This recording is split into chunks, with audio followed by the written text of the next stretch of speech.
Welcome to this lecture on the challenges of teacher education in Africa. In this lecture, I'll be looking at how teacher behavior and orientation toward learning is constrained by features of the teacher education system in Africa. This is an important topic because currently, as we look at the learning crisis and how we address it, often we do not focus sufficiently on the systems in Africa which produces these teachers. And in this lecture, I'll be looking at some of the characteristics of these systems, but also the challenges they face and how it is that they produce the kind of teachers we have in African classrooms. The lecture is in 4 parts. In the first part, I'll look at teacher education generally, the learning crisis, and the teacher supply gap in Africa. This is very important subject to think about because the learning crisis and the teacher supply gap for me, is an indication of some of the fundamental challenges that teacher education systems face, and it is worth looking at that. The next part is really about a question that often I feel has not been addressed and sufficiently talked about, is the question of the type of teacher that we want to produce in African classrooms. And we need to really look at this because the type of teacher that we get will be a function, will be a product of the system that produces these teachers, or whether the system is sufficiently oriented towards the teachers that we want to be able to bring about the changes in learning that we expect.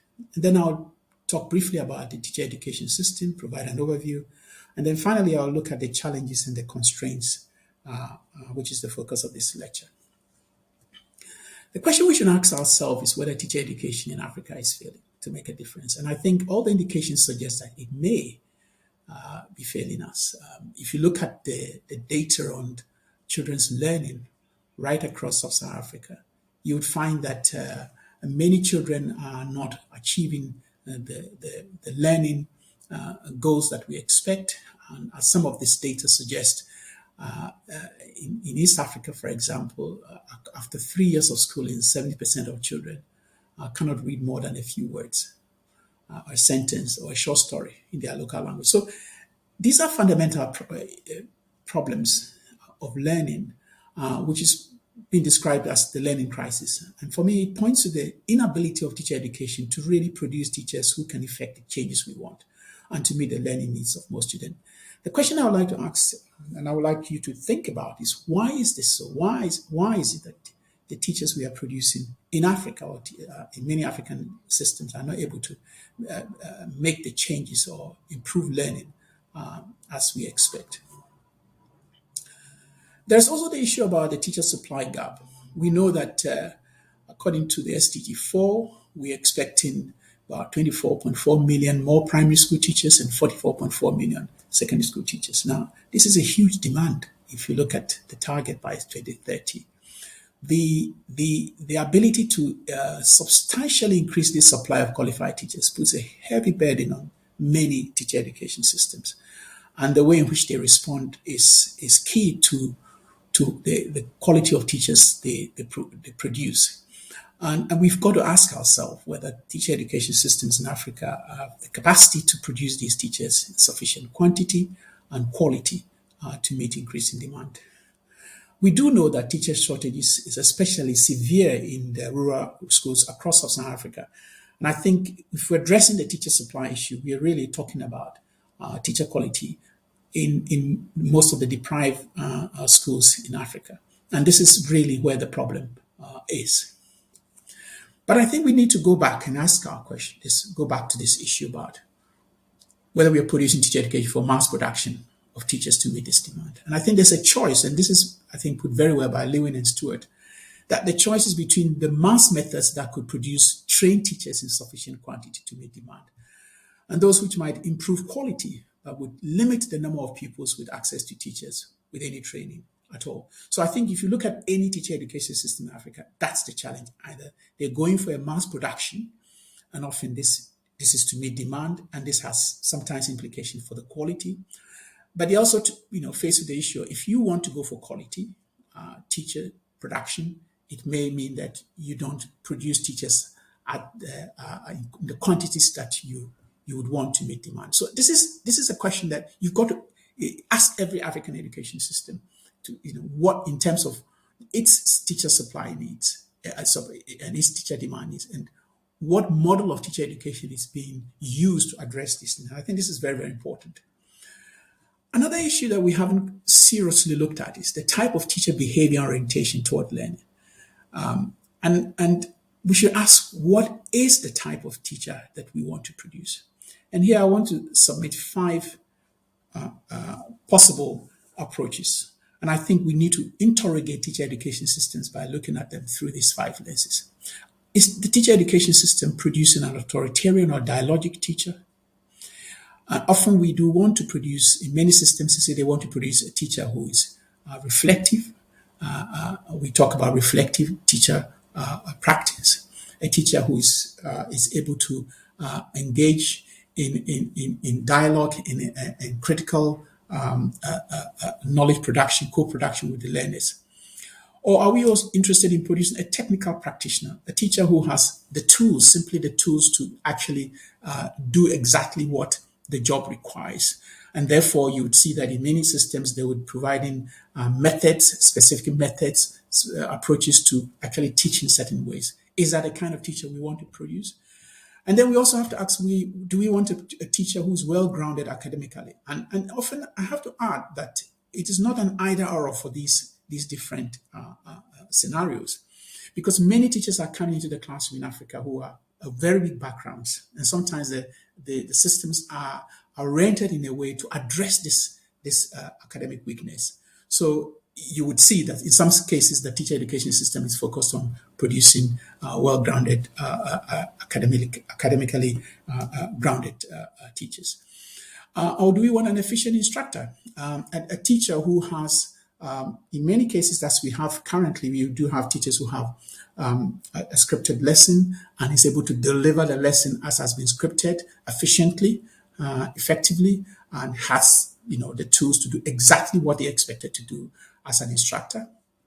Or we want a critical educator, somebody who takes a very holistic view of learning, teaching and learning, comes into the classroom with a view to understanding what the issues or problems are and introducing methods and practices that can effect change. And I think we need to interrogate teacher education systems using these 5 questions and ask ourselves what kind of teacher we should be producing, or what kind of teacher is the teacher education system in Africa producing.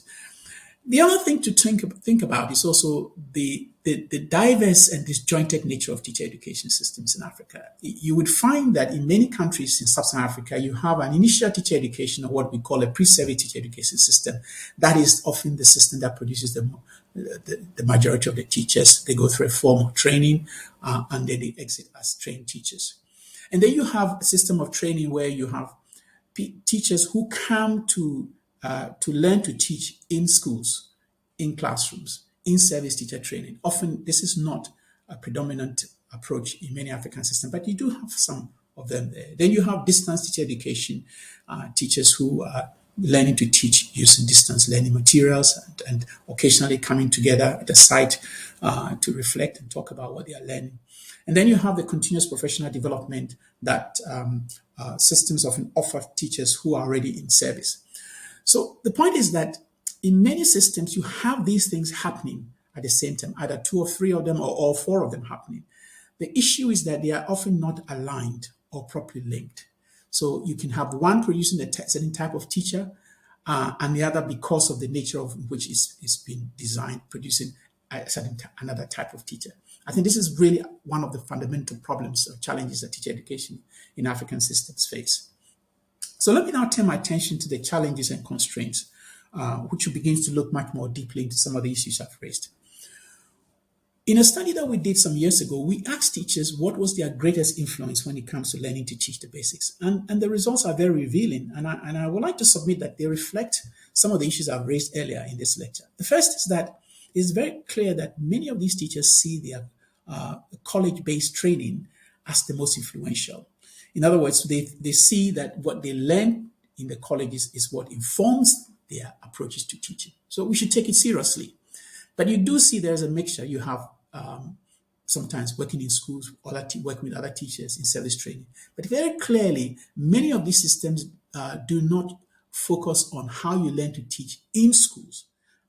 So working in schools, learning to teach in schools is a very small part of what they do when it comes to learning to teach. And clearly these teachers are saying that working in schools is the least, if you like, makes the least influence on the ability to teach the basics. And it raises questions that I think we need to really look at. The way in which many teacher education systems have tried to address the challenges is through reforms. And the common reform that has been adopted, if you look at many teacher education systems, is the learner-centered approach. And some have described this as the traveling policy, and sometimes seen as a policy panacea, because if you do analysis of teacher education systems in Africa, you find a theme that is consistent from system to system. That is the learner-centered educational approach as a way of addressing the teacher-centered orientation that many teachers receive from their training.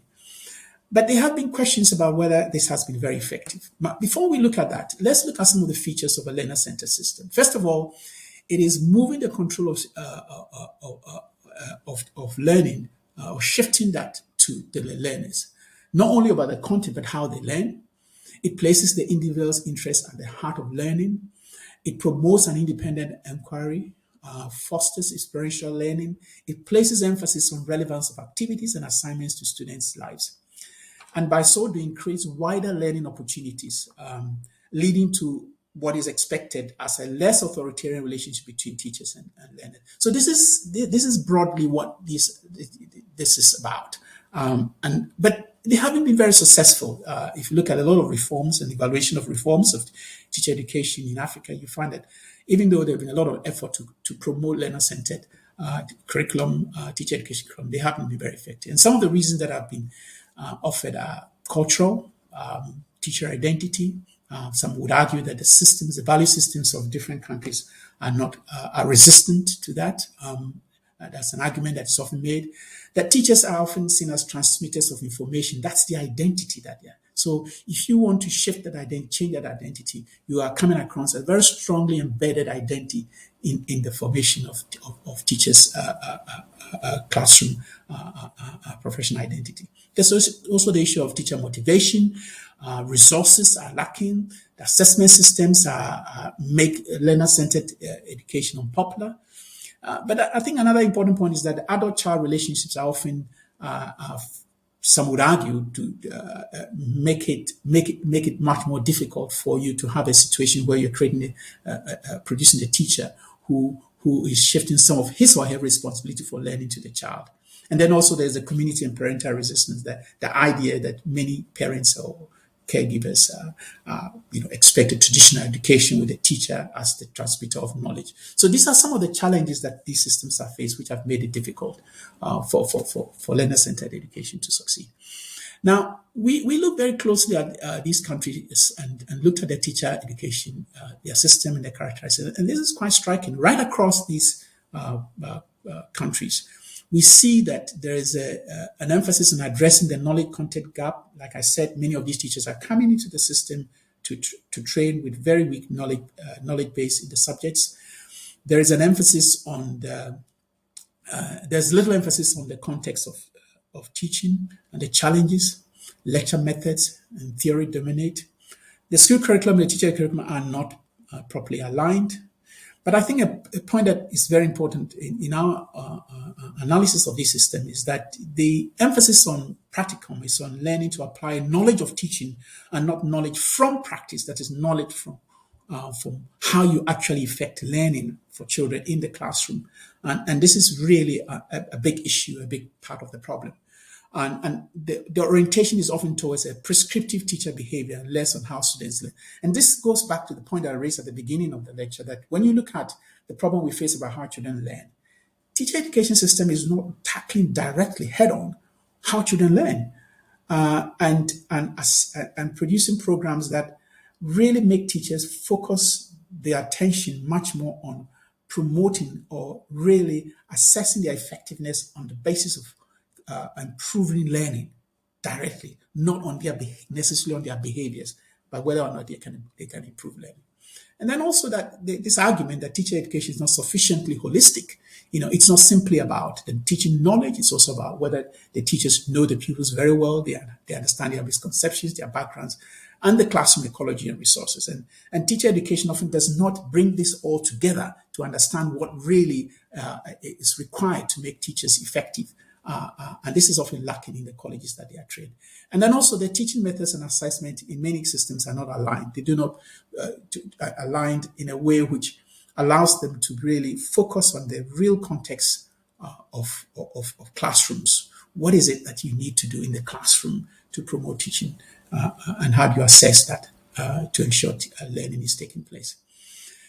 I think an argument that has been made in some research and what I would like to submit, and I think it's one of the problems we face, is that teacher education in many African systems is trying to teach at the top of the grade.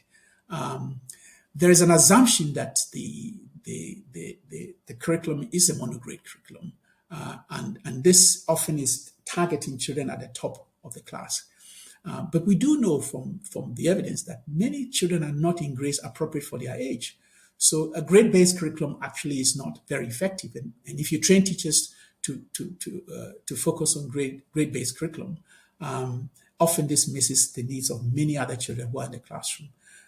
So I think we need to address this issue about the level at which teachers are, the training is preparing them to teach. One of the things we did in our research was to ask the teachers after their training, these are the newly qualified teachers, whether they felt confident in teaching the basics. And this graph is these two graphs are very revealing, because what it shows for these teachers who had just finished their training is that even though they've qualified as teachers, they still do not feel very confident in teaching the basics. And you can see in terms of solving word problems, in terms of comparing fractions, this is under numeracy, division, there's still a lack of confidence. And when it comes to even reading, teachers are graduating from their colleges and saying that they don't have the skills to be able to teach. Now, what's behind this problem? And we think that it has to do with also how the college courses or the program of teacher education in the institutions are aligned with the practicum. And as you can see from this table, it varies from country to country, and actually a lot more of the time is spent in the college. And then you have wide variations in terms of the practicum, and not sufficiently deep and long enough to be able to address the learning needs of children in the classroom. This is right across many teacher education systems in Africa. Now, we also have to think about the delivery methods and the content. If you look at many teacher education systems in Southern Africa, teaching is done in relatively light numbers. And it's done through lecture. And like I said, not enough time is given to learning to teach in the real classroom context, which would give them practical hands-on learning.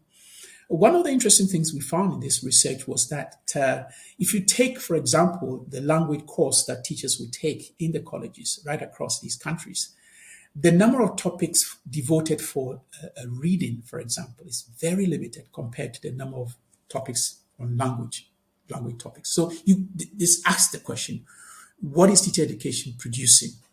Back to the question I asked, are we producing a teacher who is sufficiently grounded in language studies?